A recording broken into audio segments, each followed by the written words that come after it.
The unique St. Petersburg circuit in Florida has become the established venue for the opening round of the IndyCar Championship, and it's a real favorite with the drivers.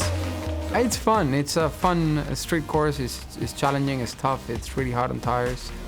It's a lot of work, but it works well.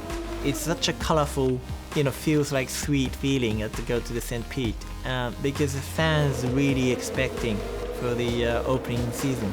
I think that track, it's about being as precise as you can, as far as how close you can get to the wall, because it's so narrow every inch of the racetrack. It's a very demanding race, but it's very easy to make mistakes. It's extremely bumpy, and so when you're in the back section of the track, there's no margin for error.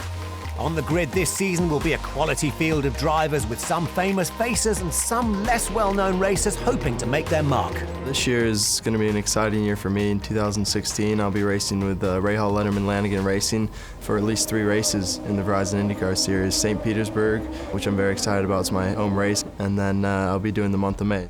It's a very tough series, very competitive, a lot of good drivers, a lot of good teams, but I'm pretty sure that we can be on the top. The 2015 season was one of highs and lows. For IndyCar, the tragic death of Justin Wilson at Pocono rocked the sport.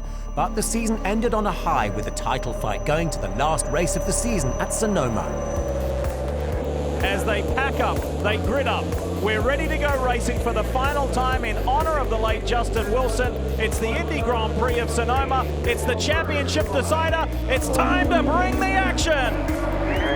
Everybody on the team did their perfect job that they could have done on that one weekend, and we tied on points for the championship and won it with most victories through the year. It was definitely, for me, the sweetest championship, and the sheer fact that it was unexpected. It was a good year. I mean, yeah, it's a shame we didn't win the championship. We didn't close the deal at the end of the year, but overall it was an awesome year. We did everything we needed to do, and we executed well, and it was fine.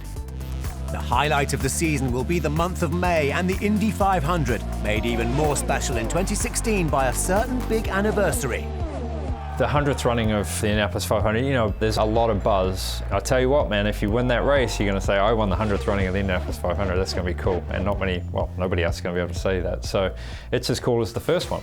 Last season saw 10 different winners from 16 rounds, and with the drivers enjoying a quality of machinery, 2016 promises even more exciting racing. We have 2 different manufacturers now, and each manufacturer do their own, obviously, engine and aero package, Chevrolet and Honda. It's definitely interesting. The cars have the most downforce they've ever had, so they're the fastest they've been ever, I think, with the most amount of grip. Things that look right are generally fast. I mean, it just looks fast. You look at every single race, we have variety of the series, isn't it? Like street course, road course, short oval, super speedway, everything. Good racing, really good racing on track, and you can see the quality of the racing and the driver. So I'm really happy to be here to compete competitively 2016 series. Any race you go out, you know that easily 15 guys can have a shot at winning it. And that's the great thing about IndyCar. There's not really any other series in the world that you can say that about. It gives you drive, it gives you some real motivation as a driver, because you know you have a chance if you go out there and execute.